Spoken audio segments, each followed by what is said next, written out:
Magandang umaga sa lahat. Kami ang pangkat 2 at ang gagawin natin ngayon ay ang teaching demo. Okay, let's start. Magandang umaga mga bata! Magandang umaga po, teacher. Bago tayo o bilang panimula sa ating talakayan ngayon, maaari bang tumayo ang lahat para sa ating panalangin? Sa ngalan ng Ama, ng Anak, ng Espiritu Santo. Amen. Our Father in heaven, Holy be thy name. Thy kingdom come, thy will be done on earth as it is in heaven. Give us this day our daily bread, and forgive us our sins, as we forgive those who sin against us. Do not bring us to the test, but from evil. Amen. in the name of the Father, and of the Son, and of the Holy Spirit. Amen. Again, magandang umaga mga bata! Magandang umaga po, teacher. Bago kayo umupo sa inyong upuan, maaari bang tingnan muna ninyo ang inyong sa ilalim ng inyong upuan kung meron bang basura. At isaayos rin ang inyong upuan base sa inyong unahan. Kung ito'y maayos na, maaari na kayong umupo. Salamat po, teacher. Okay. Ang ating gagawin ngayon ay tatawagin ko muna ang iyong pangalan. Okay. If your name was called, say present. John Rachel Fernandez. Siliote. Present. Okay, wow! Ako'y napasaya nyo ngayon dahil walang absent.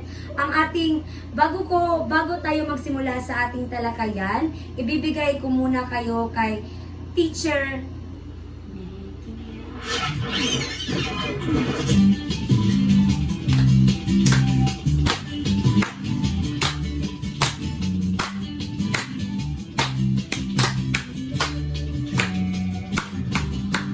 Making melodies in my heart, making melodies in my heart, making melodies in my heart, for the King of Kings. Making melodies in my heart, making melodies in my heart, making melodies in my heart, for the King of Kings. Thumbs up, elbows up, elbows up, making melodies in my heart, making melodies in my heart, making melodies in my heart, oh King of Kings.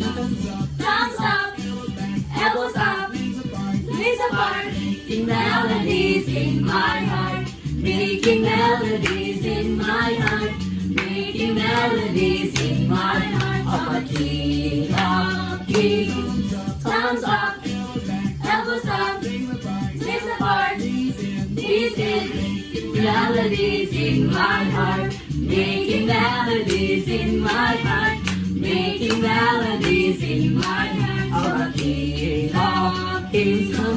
Thumbs up, elbows up, knees apart, knees bent, chest out, making melodies in my heart, making melodies in my heart, making melodies in my heart, oh King of Kings.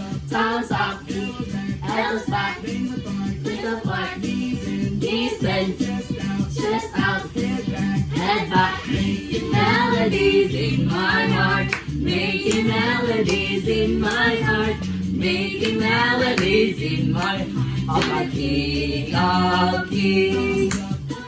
Elbows up, knees apart, knees bent, chest out, head bent.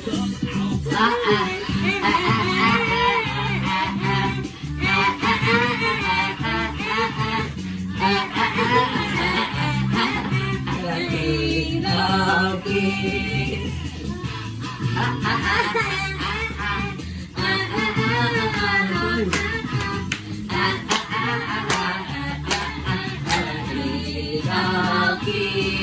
Ngayon mga bata, may ipapakita ako sa inyo. At tingnan niyo ito ng mabuti kung ano ito. Okay ba? Okay, Opo, teacher. Okay, mabuti. So, una, ano ito? lugar.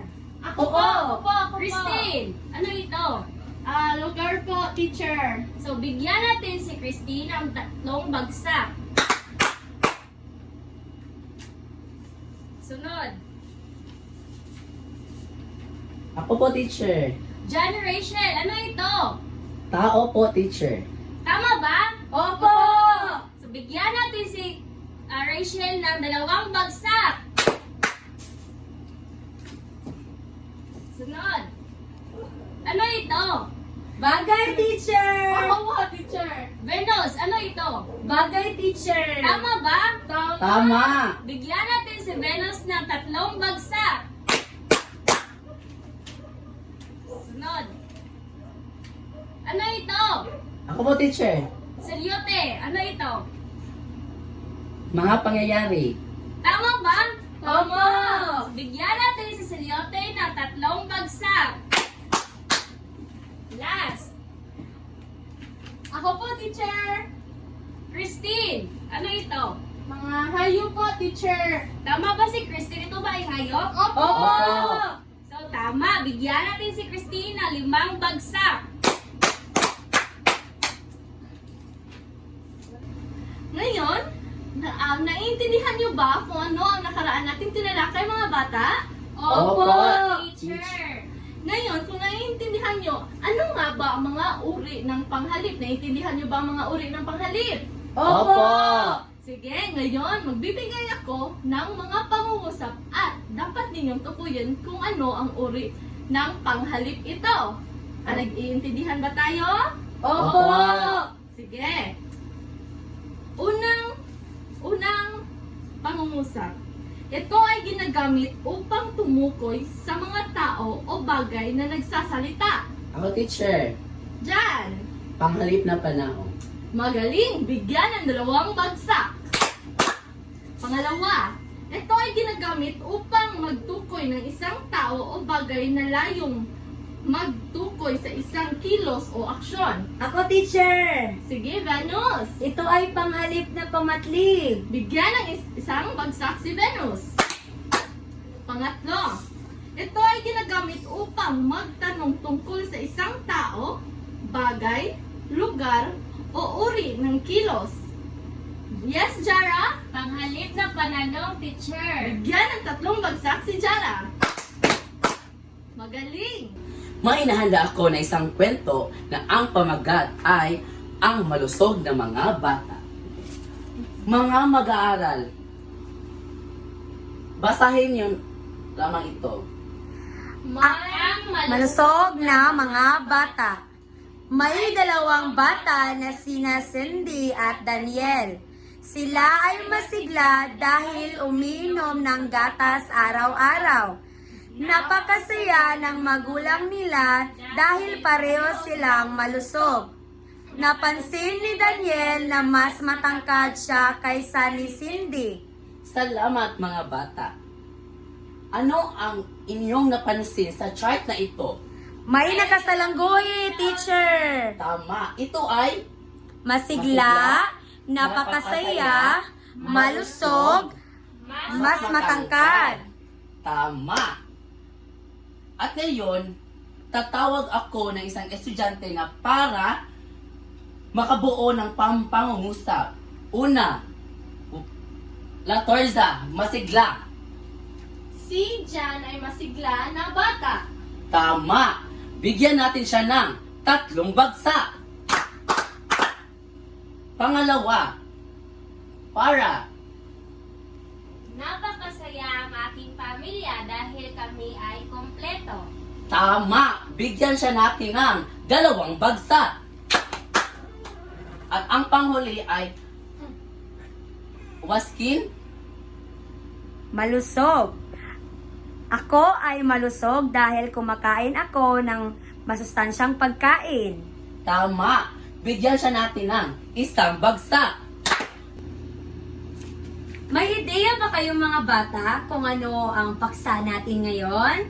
Wala po, teacher. Okay. Ang ating pamagat na paksa ngayon, ito ay kaantasan ng pang-uri. Ang mga pang-uri o adjectives ay salitang nagbibigay turing o naglalarawan sa isang pangalan o panghalik. Ito ay nagsasaad ng uri o katangian ng tao, bagay, hayop, pook o pangyayari. Ang pang-uri ito ay naglalarawan ng pangalan. Di ba ang pangalan ito ay pwedeng sa pangalan ng tao, bagay, lugar o pangyayari. At also sa panghalik. At ang kantasan ng pang-uri ay may tatlong uri ito. At ito ay ang mga lantay na pang-uri, pahambing, at pasokdol. Dumako naman tayo sa unang pang-uri. Ito ay Lantay na pang-uri. pakibasa.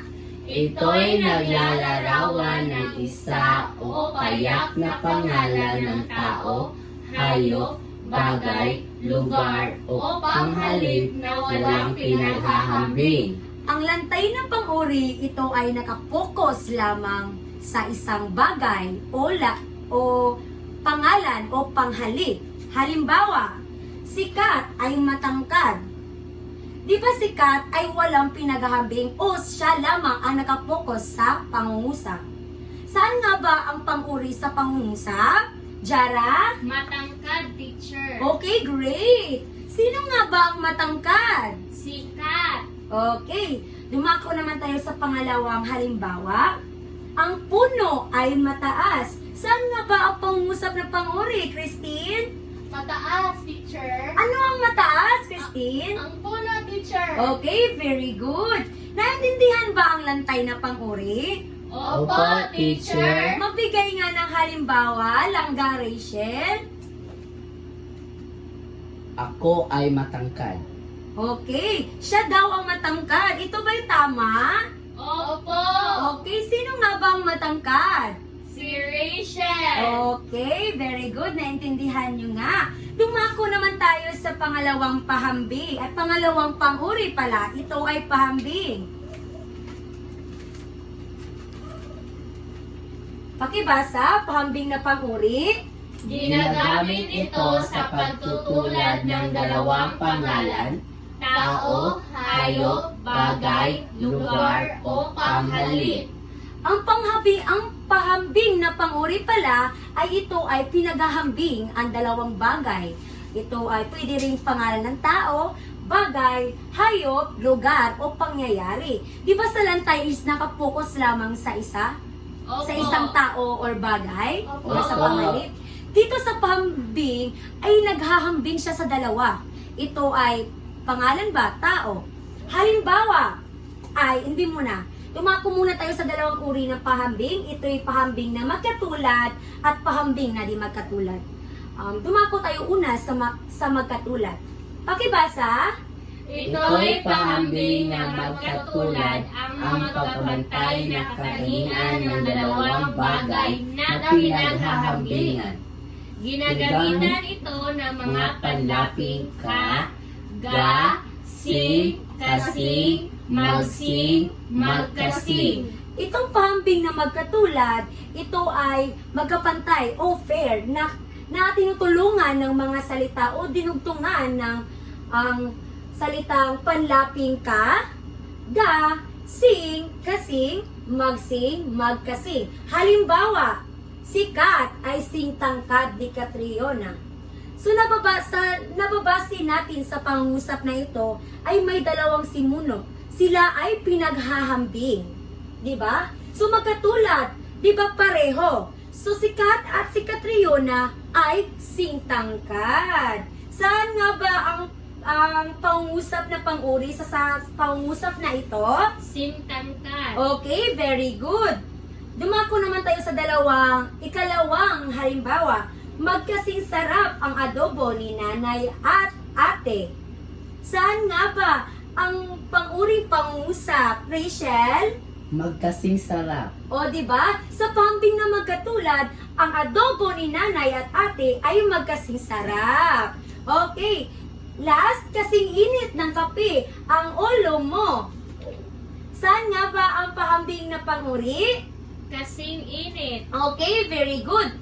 Ang init ng kape at ang ulo mo ay kasing init.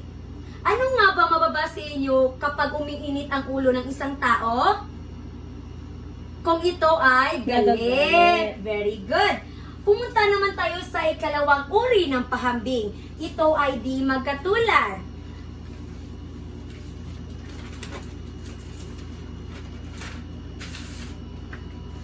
Pakibasa mga bata. Ang di magkapantay o di patas ng paghahambing, maaari itong nagbibigay ng diwa ng pagkakait, pagtanggi o pagsalungat. O, di ba? Sa di magkatulad ay ito'y salungat lamang. Sa magkatulad, ito ay di magkatulad. Sa pahambing na ito ay may dalawang uri. Ito ay palamang at pasahol. Ang palamang, ito ay may katangiang nakakahigit sa pinaghahambingan. Ginagamitan ng salitang higit, mas, di hamak at lalo. Tinutulungan din ito ng mga salitang kaysa o kaysakay. Dito sa pahambing na di magkatulad na palamang, ito ay sobra or lamang siya sa taong iyon. At pwede mo siyang sasabihin na mas higit siya kaysa sa akin. Yan ang palamang. Ang pahambing na pasahol, ito ay may katangiang kulang o kapos sa pinaghahambingan. Tinutulungan ito ng mga salitang di gaano, di tulad ng di gasino, di masyado, at marami pang iba. Dito sa pasahol ay salungat sa palamang. Di ba ang palamang ay ito ay sobra. Tapos while the pasahol, ito naman ay kabaliktaran ng sobra. Sasabihan natin na hindi gaano or hindi gaano maganda or ganyan. O halimbawa, sikat ay di hamak na matangkad kaysa kay Catriona. So sa sa pahambing na pang-uri, may dalawang simuno dito, sikat at si Catriona, di ba? So pinaghahambing ang dalawa. At sa ating nababase, may dalawang panlapi or binagong ng salita na dalawa, di hamak at kaysakay, di ba mga napapansin natin? So anong nga bang uri ng di magkatulad ang di hamak? Di hamak, di ba? Di tulad ng, di gasino, di gaano, ito ay pahambing na pasahol. At tinutulungan siya ng salitang kaysakay. Naintindihan ba mga bata? Opo. Masyado ba akong mabilis? Hindi naman po. Okay, kung may question kayo, maaari kayong magtanong kay teacher dahil sasagutin niya ito, okay? Opo. Okay, tumango tayo, dumako pala sa ating ikalawang halimbawa. Higit na masarap ang adobo ni nanay kaysa kay ate. Di ba, pinaghahambing ang adobo ni nanay pala at kay ate, di ba? Pero, mas masarap daw ang adobo ni nanay kaysa kay ate. Ano bang uri na pahambing na di magkatulad ang higit na? Ito ay pahambing na palamang. Very good. Dumako tayo sa last na example or halimbawa, mas mainit pa ang ulo mo kaysa kape. Di ba dito ay pinaghahambing ka sa isang bagay o ito ay kape at ikaw ay tao. So mas mainit pa ang ulo mo kaysa kape. Saang pang-urip at panghambing ba na di magkatulad ang mas mainit? Rachel? Pahambing na palamang. Okay, very good. Pahambing na malamang. Kung naintindihan nyo ang ating pahambing na pang-uri, magbigay nga kayo ng halimbawa base sa gagamitan na salita. Pwede rin itong higit, mas, di hamak at talo. Pwede rin kayong gumamit ng pasahol. Pwede rin di tulad ng di gasino, di masyado, at marami pang iba.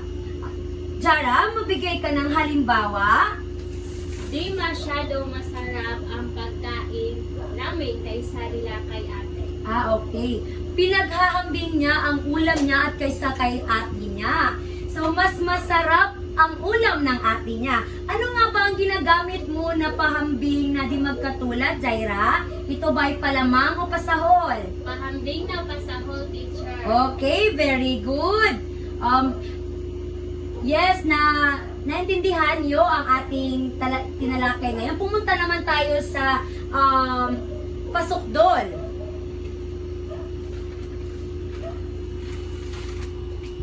Pakibasa mga bata. Ang pasukdol ng pang-uri ay ang katagian na bumukod o nangingibabaw sa lahat ng pinaghahambingan. Maaari itong negatibo o positibo. Masilhin ang paglalarawan dito kaya maaaring gumamit ng mga kasing sobra, ubod, pinaka, tunay, talaga, saksakan at kung minsay pag-uulit ng pang-uri. Sa pasukdol na pang-uri, ito ay pwedeng ginagamit natin sa pag-express ng bagay na o tao, pwede rin itong negatibo o positibo. Halimbawa, pasukdol nga pala ito ay exaggerated or nangingibabaw sa lahat ng iyong pinaghahambingan sa bagay o ngalan ng tao. Halimbawa, sikat ang pinakamatangkad sa klase. Ano nga ba ang pang-uring pangungusap dito? Ay ang pasukdol na pang-uri para, mga bata. Pinakamatangkad. Okay, sino nga ba ang pinakamatangkad? Sikat. Okay, ikalawa? Saksakan ng sarap ang adobo ni nanay. Saksakan ang pasukdol na pang-uri. At saksakan ng sarap ang adobo ni nanay. Di ba sa atin napapansin ang pasukdol ay wala siyang pinaghahabingan. Isa lang ang nakapokus niya pero sobra ang kanyang pag-express sa isang bagay o tao.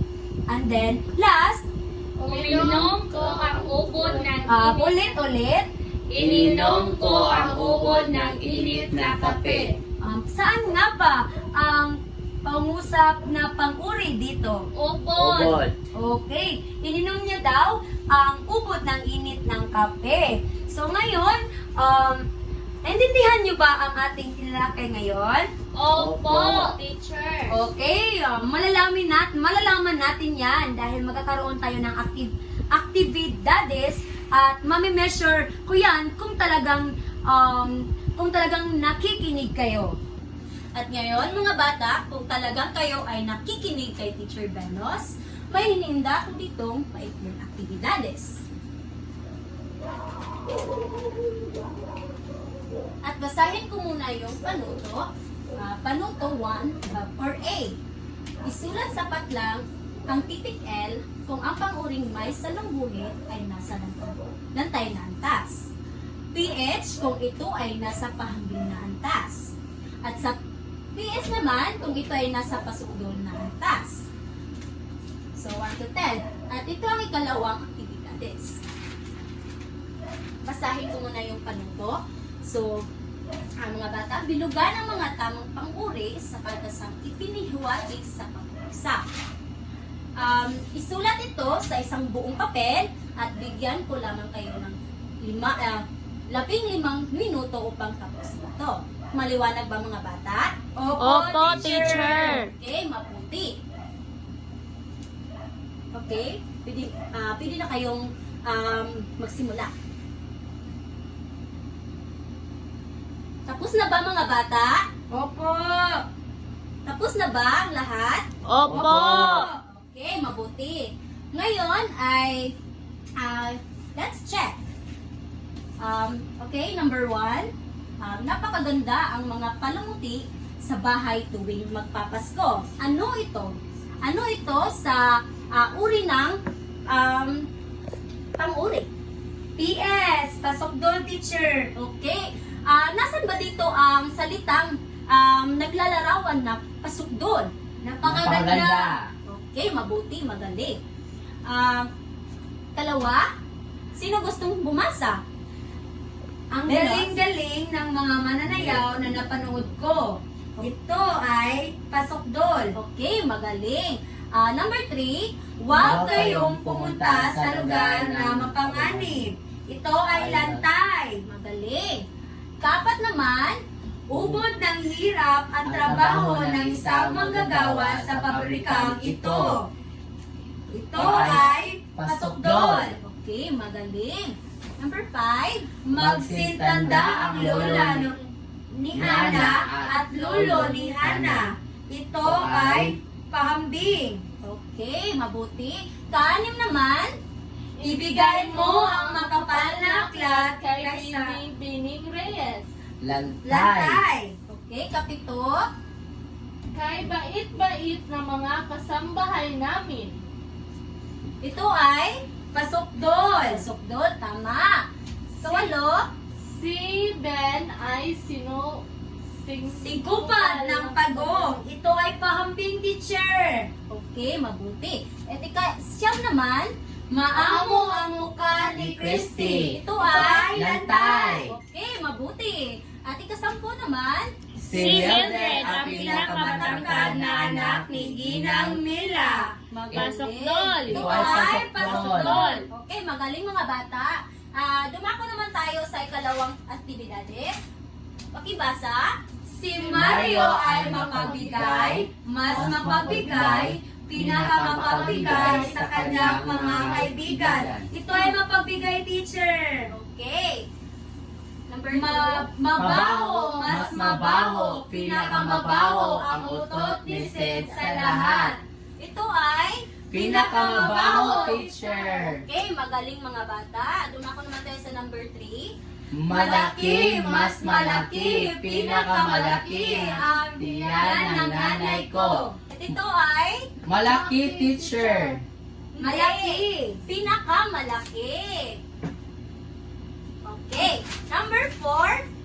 Tayo ba'y pupunta sa malayo, mas malayo, pinakamalayong lugar? Ito ay Pinakamalayo. okay, magaling mga bata. At ito naman yung panghuli, number 5. Matulis, mas matulis, pinakamatulis ang lapis ko kaysa inyo. Magaling. Lahat. Pinakamatulis, teacher. Okay, magaling mga bata. Ngayon mga bata, kung naiintindihan niyo talaga kung ano ang tinalakay natin ngayon, pwede ba tayong bumalik or magbigay ako ng katanungan sa inyo kung naiintindihan niyo ba talaga ang tinalakay? Sige mga bata, handa na ba kayo? Opo! Sige, unang katanungan. Ano ang tinalakay natin ngayon? Kaantasan ng Pang-uri. Magaling, bigyan ng isang palakpak ang lahat. Pangalawa, ano ang tatlong kaantasan ng pang-uri? Ito ay lantay, Panghambing at pasokdol. Tama! Pangatlo, magbigay ng maikling pangungusap gamit ang tatlong kaantasan ng pang-uri. Ako, teacher. Sige, Si Venus ay maganda. Ito ay lantay. tama! Bigyan ng isang bagsak. Ako, teacher. Sige, John, Si Venus ay mas matangkad kay si Rachel. Ito ay pahambing. tama! Bigyan ng isang bagsak si Rachel. Sige, Jara. Si Rachel ang pinakagwapong tao dito sa mundo at ito ay pasokdol. Tama! Magaling, Jara. Bigyan ng isang bagsak. Ngayon naman, ang pang-apat na tanong, bakit mahalaga ang paggamit ng pang-uri at ibang-ibang kaantasan nito? Ang panguri, itong katasang panguri ay mahalaga sa atin lalo na sa pagkapantay-pantay ng kasarian. For example, sa pasokdol, di ba, may negatibo o positibo. Dapat tayo ay maingat sa ating mga sinasabi sa kanila dahil hindi porket na sila ay iba sa atin or may naramdaman silang kaiba silang sarili, ay sila din ay tao din. hindi sila bagay na paglalaroan o kailangang isakweralan sa paligid. Sila ay tao at may puso rin sila. Sila ay may puso at may dinaramdam din silang sakit. Kaya itong kanta sa ng panguri ay malaga. Yeah, that's it. Magaling bigyan ng 4 na bagsak si Venus! At ngayon, bumuo ng 5 masinging na pangungusap gamit ang kaantasan ng pang-uri. At pagkatapos, tukuyin kung ito ba ay lantay, pahambing, o pasokdol. Maliwanag ba mga bata? Opo, maliwanag po, teacher. Okay mga bata, ngayon may inihanda akong takdang aralin para sa inyo. So babasahin ko muna ang panuto. Isulat ang binuong pangungusap base sa ilarawan gamit ang kaantasan ng pang-uri. Bumuo ng 5 pangungusap na pang-uri at gumamit ng mga salitang nagbibigay kulay at mga detalye ng inyong pangungusap. At ilagay sa ibaba ang inyong napili na pang-uri. Isulat ito sa inyong assignment notebook. So ito ang mga larawan mga bata. At sa pamantayan naman, mayroon tayong maayos na naipapahayag ang mga salitang nagpapahayag ng damdamin, 5 puntos. Wasto ang paggamit ng bantas gamit ang kaantasan ng pang-uri, 5 puntos. Originalidad, 5 puntos. Overall, 15 puntos. Nakuha bang mga bata? Opo! Okay, mabuti. Tumayo ang lahat para sa ating panalangin. Sa ngalan ng Ama, ng Anak, ng Espiritu Santo. Amen. Paalam na po mga bata. Paalam na po, teacher!